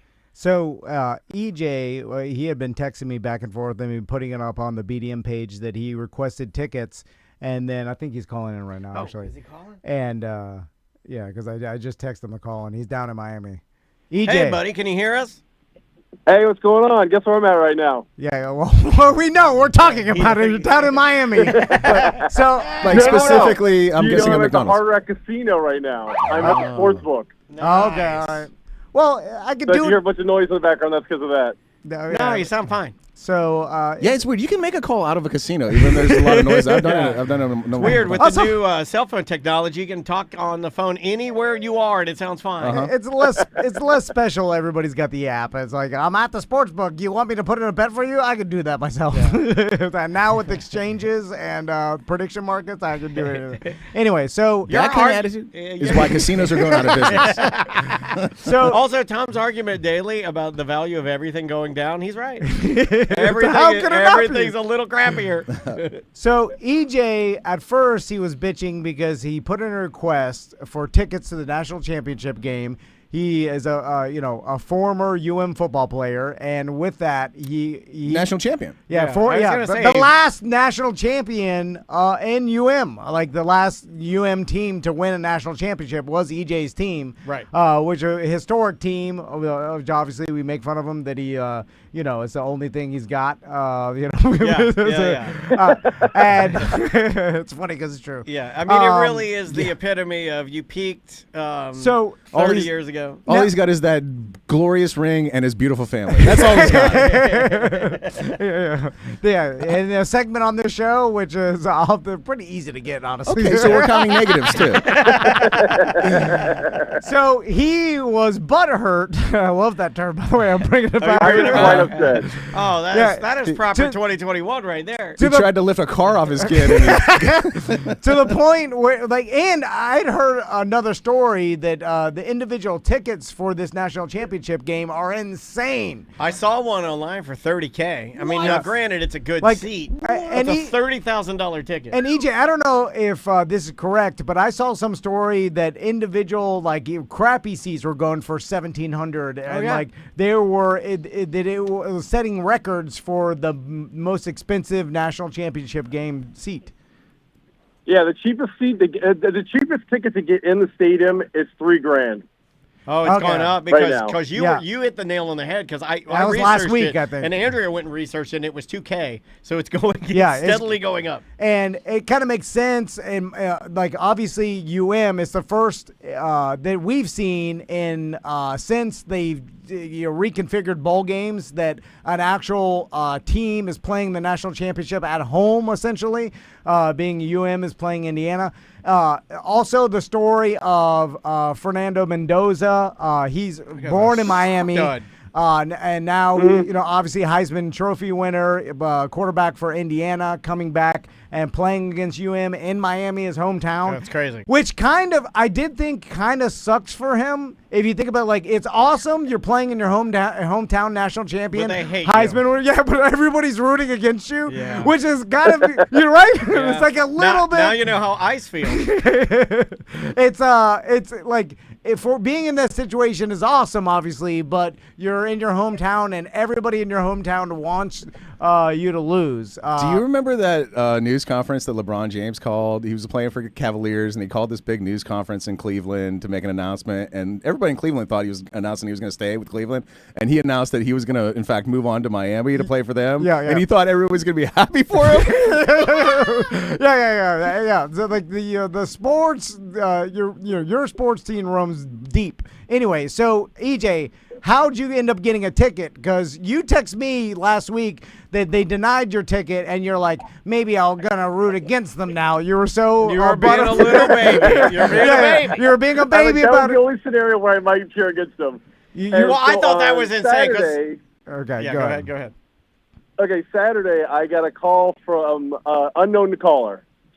And I was like, I don't know who this is from. It was a 561 area code, which is from Palm Beach, Boca area. I was like, maybe I should pick this up. So I pick it up, and it's Jessica Green, who is assistant director for tickets at UM. And she's like, I thought it was a scam call, so I don't even say hello or yes or anything. And I wish I thought of that. Like, damn it! Why did you tell me? That would have been the best. You could have pranked DJ. I used my girl voice. Susan rides again. I call you as Susan. And we could have given him. Oh, we could have given him a fake ticket, and then when you use AI to create one, you drive down there. The ticket number secretly spells out you are a dumbass. And then he goes all the way to the stadium, and they're like, "This is not a valid ticket. This is not a real ticket." God, that would have been so good. Then you know it's us. Then you're mad at us, but you're too much of a pussy to do anything. So what did she tell you? So then she says, it's Jessica Green from UM Athletics. You were on the waiting list. Do you still want a ticket? I'm like, yes, I have a credit card right in hand. Do all the credit card information. Get sent to me. Super excited. And I've been down here since yesterday. But it's been still a little bit of snafu because it took a while for them to actually send me the ticket, even though they took the money out of my account. So I finally got my ticket this morning. I was freaking out all yesterday, but I was going to a bunch of VIP parties at Fountain Blue, and we saw the Darius Rucker concert, which was really intimate at the Fillmore. You saw the whitest black guy. I love that guy. I just waited until he did the 3 original songs he did with Hootie and the Blowfish, and I was like, okay, I'm out of here. No more country for me. So EJ, we were laughing about this earlier, but you wearing your blue shirt and your blue pants? You look like Best Buy. No, do you think the only reason you got a ticket is you were the only former national champion to ask for only one ticket? No. They were only giving one ticket to everybody. Oh, okay. Oh, they only give one. The only way they were at first you get 2, but because so many people asked, they only got 1. And then some people that said they only wanted 2 tickets and they can't go if they're going with 1. That's why they went to the waiting list. Oh. And I got to say something, man. Like, who would want to go by themselves? Only a loser. So the answer is yes. You only got that ticket because you just wanted 1 ticket. Yeah, okay. But you sound amazing, though. You sound like happy and energized. I'm happy for you, dude. Oh, I'm having a great time. I've been watching the roulette table. I want to play, but I'm trying to not spend a whole bunch of money. Because I've already done that. Just win, dummy. What Ross said. I don't have the infinite money glitch that you have here. So, yeah, they got pennies in at the Hard Rock now, so that's over. EJ, I'm curious, what'd they charge you? For me? Yeah. $4.75. Okay, all right. So still not a cheap ticket, but obviously you get a discount for market price. Is it? Oh no! The parking tickets are like $700, and I'm parking at the Hard Rock and taking the shuttle over from here. Okay, yeah. $700 parking. Yes, yeah. That's what. Dude, the parking passes. The cheapest one was $787. What? Yeah. No, it's crazy, dude. Down in Miami, I've never heard of that. To go see a Dolphins game, the cheapest, furthest parking. Regular season game. Yeah, well, regular season game is I think over $100, or at least $100. Yeah, it's $120 for a regular parking spot at a Dolphins game. Yeah. And then if you want to park anywhere where the VIP, like the outer lots, you might get it for $65 to $80, but still. Yeah, no, it's insane. The Miami, it's you're paying a higher price just because the closer you get down. Of course, people have money. Did you have to pawn your ring for this trip, EJ? I told. Oh, he did. He's like, I'm not answering. So I told EJ, I'm like, because he was contemplating not going. I was like, dude, you have to, especially in this scenario, may never happen again, where UM is playing at home at the Hard Rock Stadium. Well, think about how rare it is. The last time it happened, you were there. Yeah. So most likely you'll be dead before this ever happens again. And Ross, let me ask you this, because unless there's some sort of legacy, but I don't think with the way that the portal works now, I think that's gone. So, Ross, we were having this argument with EJ last time that if I was EJ and I was on the last UM national championship team to have won it, I wouldn't want UM to win it in the back of my mind, just so I could still hold that title of, 72 Dolphins. I'm on the last. Because my argument was even the 72 Dolphins. That's what I said. Okay. 73? Is it 73? I guess said 72, but I guess they would play the Super Bowl in 73 technically, but it would be the 72 season. But anyway, it was a 72 season, but they finished in 73. Yeah. So if I was an undefeated Dolphin, even if the Dolphins made it all the way undefeated to the Super Bowl, I would root for them to lose, so I can still maintain I'm the only undefeated person. And that attitude is exactly why you would never win a championship. Is that really? Yeah. Well, EJ didn't win it either, sitting on the bench. So what does he do? Hey, Shockey had to go line up against somebody in practice. Anyway, I do love all of this just to say you didn't earn your ring. That's really what it's you're about. on the team, it's fine. You earn the ring. Even the ball boy gets a ring. Did you get a? That's not the cool. Physical bro. trainer. Yeah. Did you get a haircut for this? What are you wearing? What are you wearing game day? I don't want you looking like a turd. I'm wearing my orange polo shirt and jeans, and it's supposed to be cold, so I'm wearing my Sugar Bowl jacket. Okay, good. You're not wearing anything Pokemon, right? You're not going to embarrass us. No. Okay, good. So this ties into, Ross, I don't know if you saw Cam Patterson playing Michael Irving on Weekend Update. It's funny. I did see that. I only enjoyed that a lot. Yeah. And Michael Irving is obviously going to be there. And he's become the unofficial mascot of UM now. Oh yeah. And they are a big underdog, and it's going to take a lot to beat Indiana, but it's possible. Anything can happen in college. So it looks weird. Yeah, Miami's plus 260. So I put $20 on the game to win 72. So I'm excited for that as well. Oh, way to go! Put it all on the line. You should put all the money you have. To return, on the train for sell your plane or train ticket, sell everything. Put it all on the line. Literally put it on the line. That is a fun game to watch. I'm telling you. If you lose, you're a loser leaves town. You gotta leave your family. Anyway. Do you think I could come home to my wife if I lost all that money? Well, that's what's exciting about it. You see, like if it's all on the line. Anyway, Ruin my marriage for one football game. Yeah, that's what I'm Or you win, dummy, and you come home with a big wad of cash, and your wife's like, "Hooray, EJ! I finally love you." That's a gambler I know. Yeah, that's a positive thinker. Only think about the win. Yeah. Bob Moab, no stinking thinking. I'm reading that right now. All right, EJ, enjoy yourself. We'll talk to you about. All right, thank you guys. Your experience when you get back. All right, good to see that. You're like, bye. We'll talk to you. Okay, thank you. Bye, bye. Okay. Why is he like that? Why is he like that? God Almighty, why is he like that? Anyway, so it sounds like that character. What was it? The one that the rock and roll guy used to do on the Crank Yakers. Special Ed. Is that the name? Stop doing that. You're not supposed to even make sounds like that anymore. All right, we will see you tomorrow. All right, good job, y'all. Dan, did you say shit? Did I? You said like all the shit you talk. I thought maybe I heard. Like... Oh no, I don't think. Okay, I don't think I said that.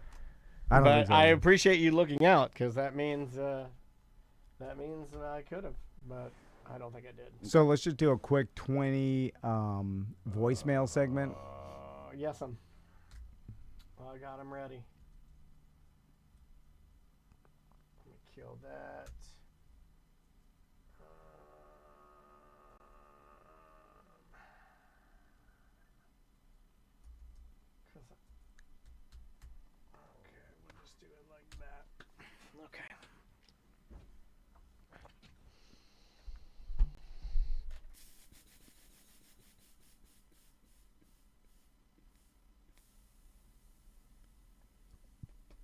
People all mad about Carson Beck talking about the classes he's taking now. You saw that story? No. Yeah. Where he was like, they're like, how is it hard to juggle your classes or whatever? They asked him a question. They asked him, what class did you take this week or something? Yeah, and he's like, oh, I've graduated. He's like, I'm just getting other degrees now. He said something like, I haven't been to a class in 2 years. Yeah. No, of course. People are, do you understand that this is just, like these football players, especially at that level, like he's getting drafted into the NFL. That is his career path. He doesn't give two fucks about any college courses or whatever. Business management degree he's already a multimillionaire. What I think most people, though, are kind of going on, like, that they've been sold that college student athlete still has some sort of purity left in it, and it absolutely does not. Nope. Yeah. Well, they could try to sell that to us, and we all say, fuck you. That's ridiculous. We're all not morons. Yeah. All these college football players, there are football players not going into the NFL because they can make more in college. And they're like, fuck it, I'm just going to stay here and make as much money as possible. Or you could be out by the time you why not? And save the wear and tear on your body. I don't necessarily disagree with that at all. All right. Voicemails. Let me grab those, and we're good to go. So, hold on. Where are these guys here? Where are ya? There they are. Okay. Why don't you start the segment? Here we go. 3, 2. Welcome back to A Corporate Time. Let's just do some voicemails here. Yeah, buddy. If you have a question for the show, you want to air a grievance, if you have something maybe you haven't heard us talk about, if you have advice that maybe you need or anything, really, you can call the show. And the easiest way to do it is to use our app. If you go and download our app, the tomanddan.com, you can find it on, the App Store. You can find it in Google Play for your Android devices. There's a button on there that says mediocre messages. If you hold that down and hit the button, you can leave a perfectly recorded message to us. It comes to me as an MP3, or you can call our vanity number, 1-844-TOMNDAN. That's 1-844-866-6326, and you can leave us a voicemail message, much like this one right here. We got a little Bus Decker hate. We get some hate about Bus Decker sometimes. By the way, Ross McCoy is hanging out. Yeah. Thank you. Ross is here. Hold on. That deserves a blast. Okay, quick blast. Here we go. Tom, Dan, BD, and Mike. John Busdecker ate Buddy Dyer's banana, then kissed him on the cheek afterward? Didn't even rinse out his mouth or nothing. Not a gentleman. BDM for life. Love you guys. Okay, What the hell is he talking about? He's talking about when Bustecker was on the show and he name dropped that he had eaten a banana on Buddy Dyer's porch. Okay. Because Bus is an interesting guy. He'll drop weird things in there. He's a mover and shaker, that guy. Then he kissed him? No. That it just sound, anytime you eat somebody's banana back in the day when you're a young boy and immature, anytime you say the phrase "eating a man's banana," we all know what you think. You know, just the way your mind works. Buddy Dyer is interesting, and the only interactions I've had with him have been at events or like some sort of public setting. You know, where we're on stage together, or we're behind the stage, or we're like doing something radio thing. You know, that kind of thing. So of course he's going to be and present himself as a politician. But and I never had any conversation with him like like just two dudes talking or whatever, where it's like you're not in the public space where like you have to present yourself a certain way. So you guys might not be buddies. I did a little bit. I thought maybe you did too, because I remember an event. He's been the mayor for 23 years. He was first elected in 2003 when you and I were hosting bits and pieces of one of my favorite events. If they ever do it again, I want to be involved. Hullabaloo. Yeah. And he was dressed in Gator stuff.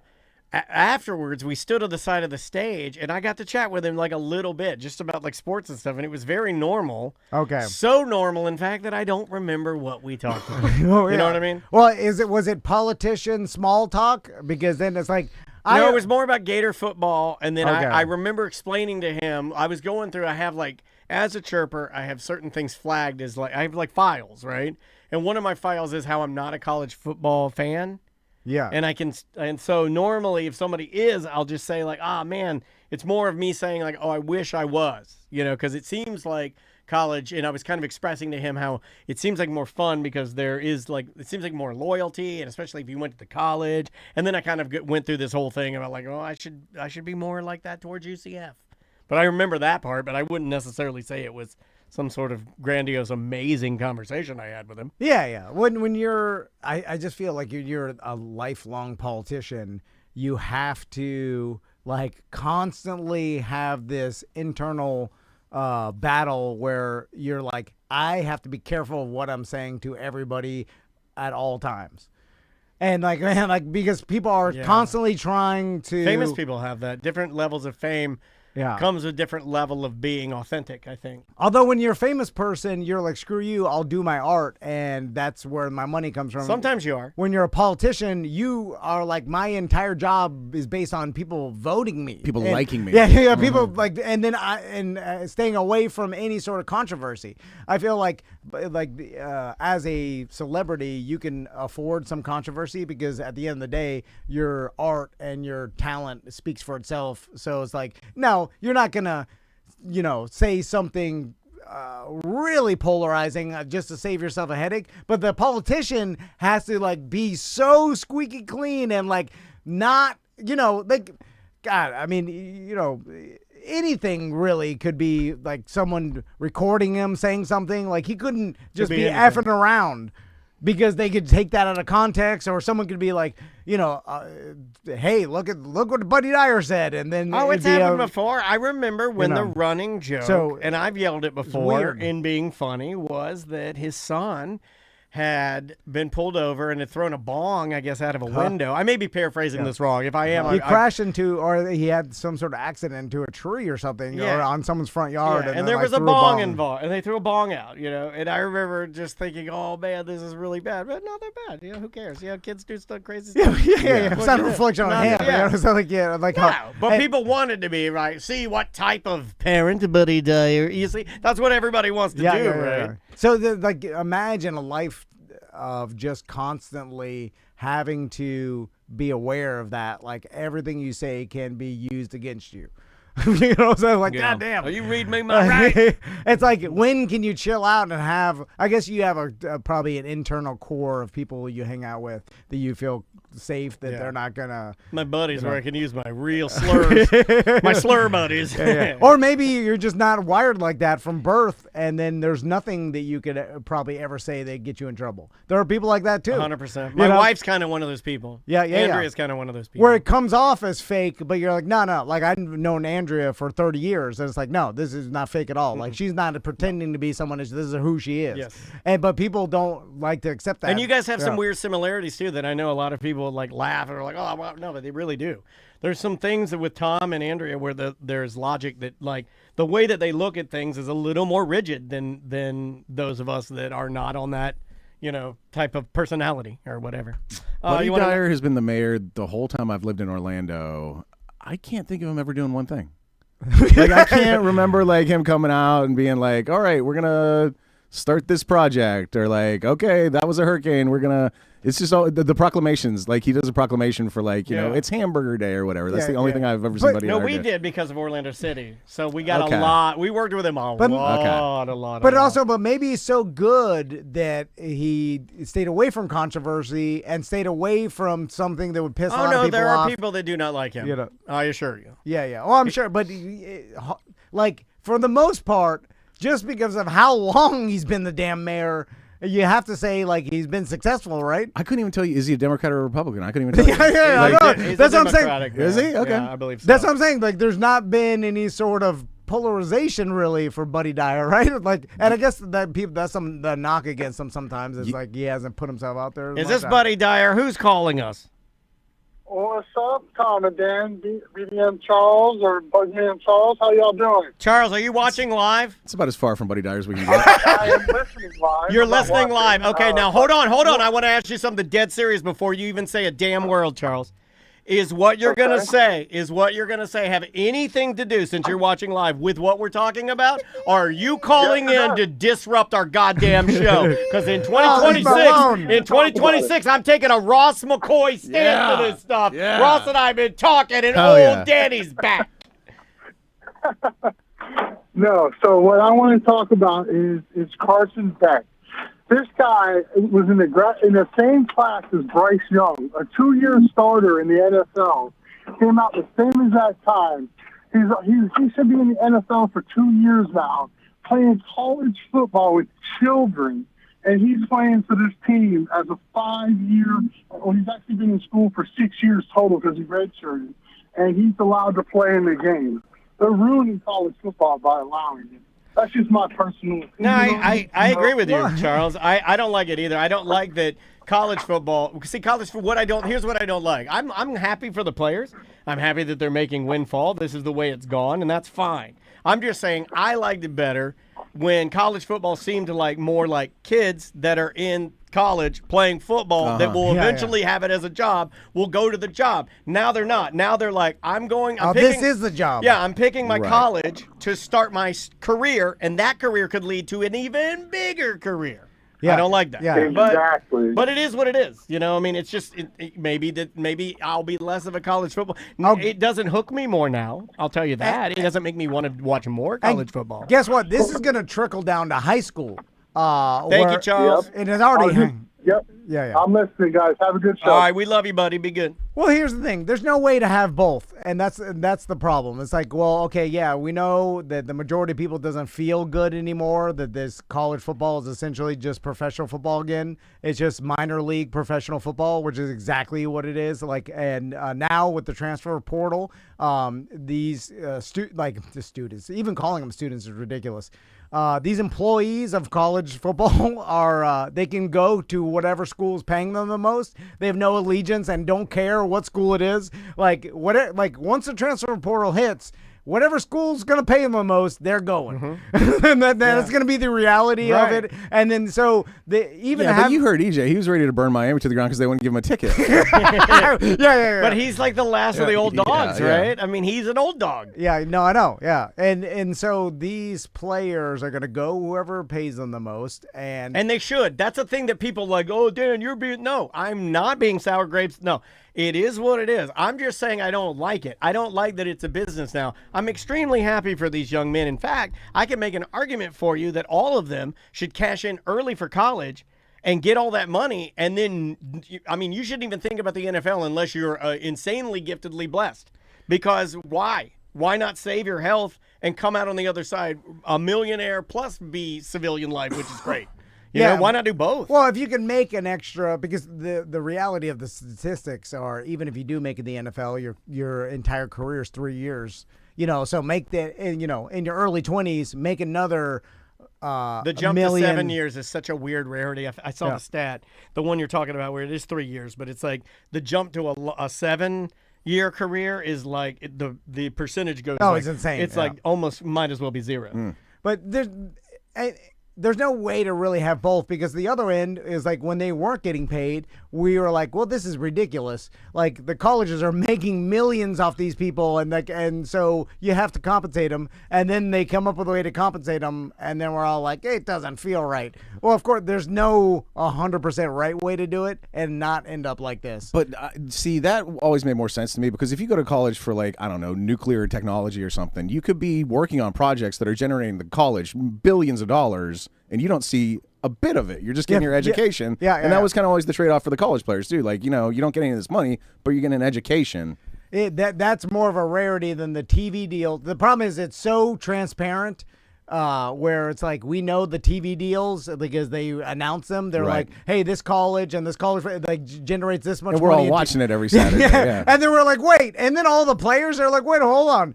Like, this is, you're talking about $1 billion of revenue between all the colleges and getting bigger by the second. And the TV deals are so gigantic, and all these people are not even getting compensated at all.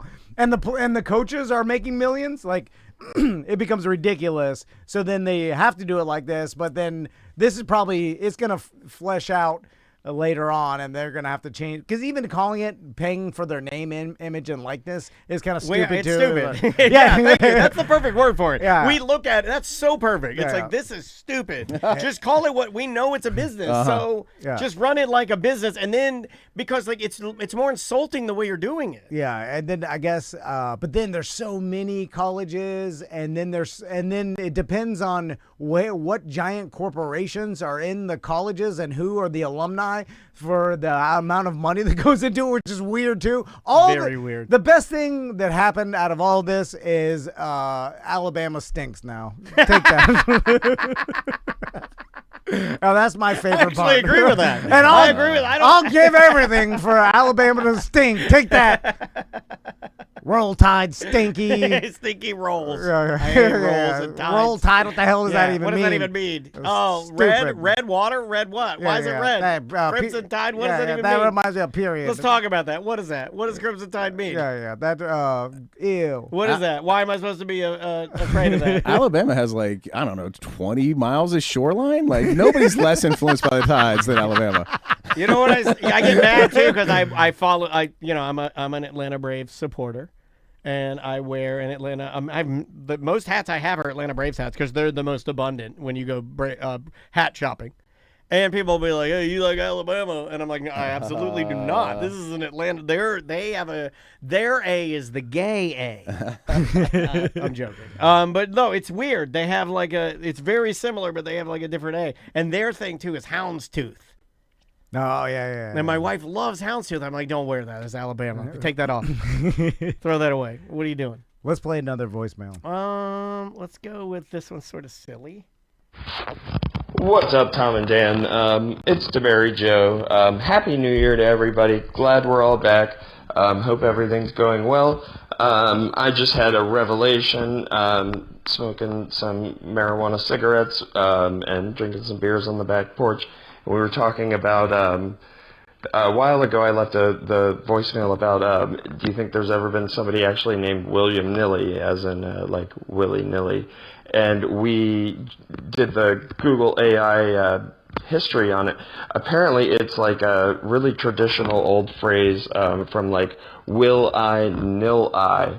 And I threw my phone on the ground. I broke the camera on the back. But this is like, wow, crazy. Yeah, I don't know. I know the podcast likes to go into. Is he saying that the origin? You know what? I had higher hopes for this voicemail when I launched it, and then he just got progressively high. The marijuana kicked in towards the end.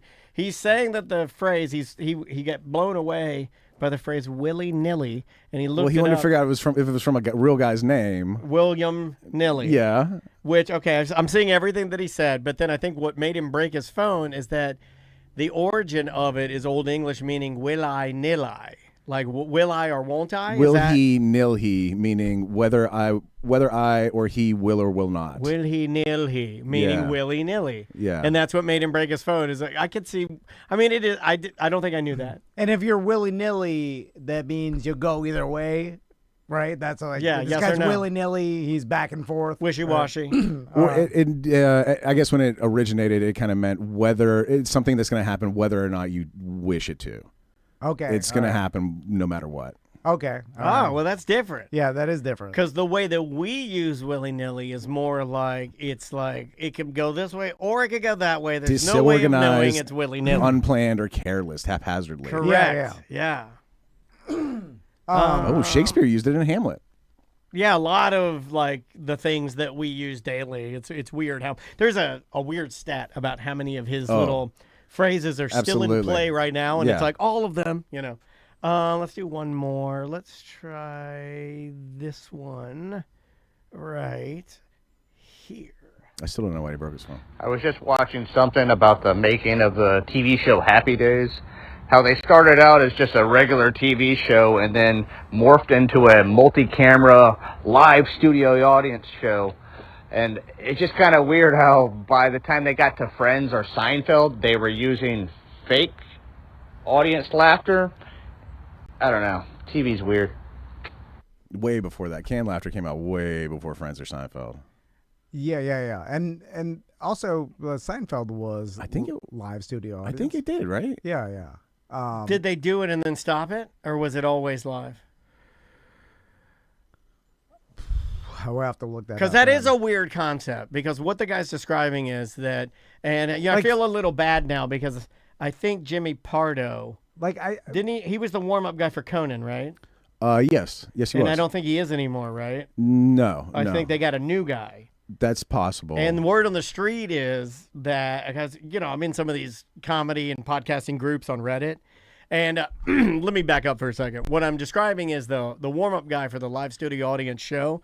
There's usually for like a Seinfeld, The Tonight Show, for any sitcom, there's like a guy that kind of addresses the crowd, tells you exactly how this is going to go down. It might even warm you up with jokes. Yeah. And do stand-up. But a lot of them will do like candy. They'll throw candy out in the audience. They'll do like quizzes and stuff. Just something to get you like engaged, lubricated to ready to watch a show. Yeah, and that is a weird concept, the idea that your job is to be not amazing, but you're supposed to be a extremely consistent, solid. Would you say that? Because you're in that world. The skill that I've heard that you need to be most for that job is like the ability to just think on your feet. Because like you might be you might go out to warm them up, start telling a story or something, and then they're like, "We're ready to go. You got to get off." So you just got to be like, "All right, well, anyway, goodbye." And then they might do 10 minutes of show and then call you right back like, "Hey, keep them warm. We're gonna go, get Seinfeld a curry or whatever. You keep them warm while we do it, because things do get delayed. That's what I mean. Because it's a set schedule, but only really for the people that need to show up to be in the audience. Everything else is you're kind of at their mercy, because they might retake something or whatever. But if you do think about that, the idea of the live studio audience going there watching it, is that still... Is it still happening? I like it. When we do it in here and this room is filled with people, I like the energy of it. I enjoy it. Yeah. I mean, there's a reason why it lasted so long, and then that was like tried and true, and like you're performing in front of a live studio audience. Although like shows like a Modern Family or someone like that where they are like, hey, we don't need to do this. And then, but the Modern Family is not run like a sitcom. What current day sitcoms are even happening, or is that dead? God, the only one I know of to say, and I was going to say it as a joke, and I'm trying to get better about that, is Happy's Place with Reba McEntire. Okay, all right. I see that one advertised. So the WB. No, I think that is a legitimate. I thought it was like the WB. I don't think it is. I think it might be a bigger network. But it's Reba McEntire like doing Paramount Plus, doing her standard. I'm a What is she? She's always a single mom. She always owns something to make being a single mom even harder, right? So she's a single mom plus, like, she owns a mechanic shop, or plus she owns a sandwich shop, or plus she's a bus driver. Or like, by the way, Reba, you're making other real single moms feel bad about themselves. It might be CBS. It might be CBS because, like, but it's the pendulum that I've talked about with people. And look, I have no dog in this fight other than because none of this stuff is attracted to. I'm not attracted to anything on any pendulum. I hate everything. But the pendulum is swinging back because it's like she's like God-fearing and religious, and she's like Christian and conservative, and like the pendulum. We're just penduluming. Well, we're just swinging, baby. When I'm watching football and then I see advertisements for these like network TV shows, like there's one called like 911 or something like that. Oh, no, there's like 25 911 shows. What are you talking about? There's 911. Every city in America has a 911 show. And then I'm like, who the hell is watching this? Is someone like, 911 is coming up? No, I just watch the commercials. I don't watch any of it. I just see the commercials because you know why I see the most commercials? I finally did figure it out. I'm really dumb because I watch all that sports. And when you're watching live TV, they push all those commercials on you. So the canned laughter has made its way into like when I was booking a show here in town and a comic would send me a video. Comics are sweetening their their clip videos with canned laughter now, and it is gross. That's interesting. It's almost like they're giving their stuff to AI and saying, pump this up a little bit. It's more like you couldn't get a laugh, so you're going to digitally insert a laugh to try to make me believe that horrible joke went over. I can tell it did. Let me ask you a question. Is this real or not real? If I took my set with no laughter in it and then played it in this studio and then stood back with some of my friends and we all fake laughed it, I think I could get it sounding pretty, because I'm pretty good at this. Like I'm good at mixing But to things. what end? What are you trying to do? So I'm trying to trick people. What are you, crazy? But it's weird because when they go see you and it doesn't work in real life. It's not for me. It's for other people. I'm going to pump up people's comedy sketches. I think you tell the live audience, it doesn't matter if you laugh or not. I'm going to insert laughter. I tricked you into giving me money. I'm going to insert laughter and doesn't matter. That's what a supervillain would do, right? A supervillain would be like, I don't care if you don't laugh at any of my jokes. When I go home, I'm going to insert laughter in all my jokes. And then it just never stops, because then all of a sudden you're watching this online, you're like, oh god, the studio, like the crowd is laughing crazy, so I'm gonna buy tickets. Yeah, and then you go and you're like, this stinks. But would all the people that went there, because they've only seen the clip with the insane laughter, be conditioned to insanely laugh at the joke? When we did Orlando Indie Comedy Fest, one of the shows that came through was a show called Late Late Breakfast. I remember this. It's so good. It's a great show, and the concept was like you get booked, you do stand up, but like something else is going on while you're doing stand up, right? So like I did a set while one of the guys snapped rubber bands around my head. Like he just had a box of rubber bands, and like every time he just kept snapping them around my head while I was doing jokes. That was the one I did one time. And they had another thing where I think they called it greatest set ever is what they called it. You'd get up, you'd start doing your time, and the audience was informed beforehand, no matter what he says, no matter what you think about it, every time there's like a stopping point, just go absolutely wild with applause and laughter, and just and it starts fake, but then it kind of becomes real. And like a couple of people I saw do that were like, that was the greatest set. I don't care if it was fake or not. That was the greatest thing I've ever experienced in my life. Just an audience, whether they're faking it or not. They fake it until you make it work scenario? It's more like faking it makes it work. Yeah. That's interesting. That's your book, dude. You need to write that in your phone right now. And that is, who's your character again? My brain's Ram Daisy. Yeah, that is Ram all day. Faking it and making it work. I can imagine if you had an actor pretending to do stand up, and then the whole audience is pretending to laugh. This has to have been done before. Yeah, then you just start to actually laugh because you're used to everybody's laughing. And human psychology, you want to laugh along. You're in a group of people laughing. Yeah. Well, it's the reason that, and maybe they're in a very simplistic world, it's the reason that scumbag bikini contest guys would bring 3 of their hot friends to prime the pump in a weird way. You know, like you'd hire those 3 girls. You're right. And it would prime the pump. And it would work. Like there'd be nobody signed up. There'd be nobody signed up. Tom and I walking around. I remember I'd do some of these alone. There's nothing worse. If you weren't by my side, I'd want to blow my brains out. There's nothing worse than cold calling people at their tables. Like, hey, anybody want to enter the wet t-shirt contest? Like you look like you are a horny POS. And unsuccessful at it. Yeah, because no one's going to sign up. And you're going table to table. You got spiky Sugar Ray hair.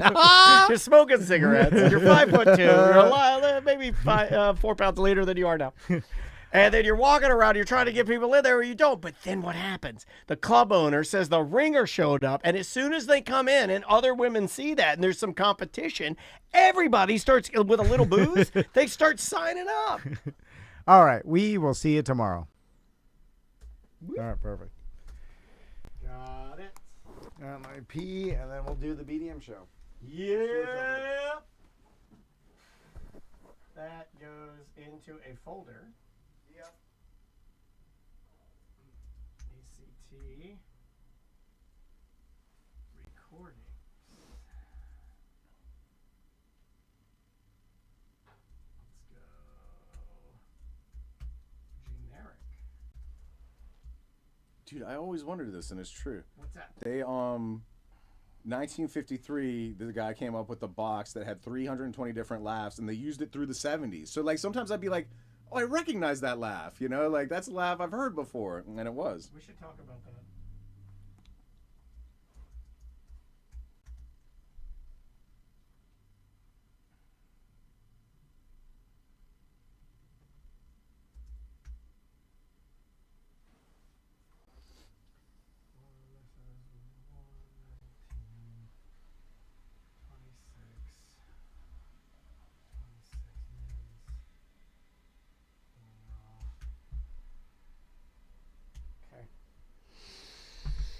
All right, guys, I'm going to turn this off, jump over to Facebook. So if you guys are Facebook members or BDMs, join us over there. If you're not, you can sign up at tomanddan.com.